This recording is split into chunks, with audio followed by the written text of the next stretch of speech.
Unfortunately, there are two secret reasons why you should always put your shoes in the freezer. In this video, I'll show you what they are and how they can help you enormously. However, you shouldn't just put your shoes in the freezer and then close it again, but do something important first. Let's grab a bag and put the shoes in it. You can now tie them up like this and put them in the freezer. That's the first of two ingenious methods. Just leave them in here overnight before taking them out again the next morning. But first we come to the second method. You have to put bags in the shoes beforehand. I use conventional freezer bags here. Ideally, they should really go into the entire shoe right up to the front of the toe.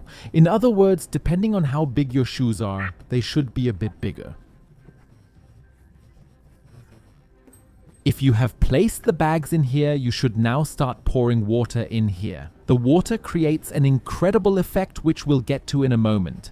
As soon as you have filled it to the top with water, you should of course close it at the top so that the water can't leak out if the bag shifts a little. I like to use clips like this for this, but you can also simply wrap a ribbon around it. Now that you've done this, you can go to your freezer.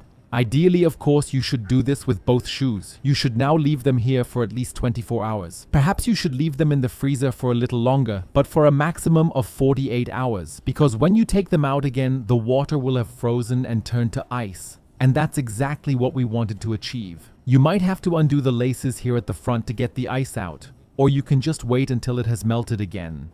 Because then you can get the bag out relatively easily. But what are the benefits of these two methods? With this method, where you put the bag of water in the shoe, we can make sure that the shoes get a little wider.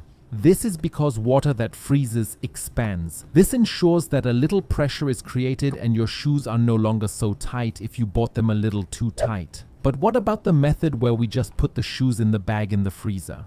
You may also be familiar with an unpleasant odor coming from your shoes. In most cases, this is due to bacteria growing in the shoe. And at the temperatures prevailing in the freezer compartment, the bacteria cannot survive. They therefore die off and the bad smell from your shoes also disappears. But did you also know that you should always store candles in your freezer? You can find out what this is all about in the video on the screen. Click directly on it.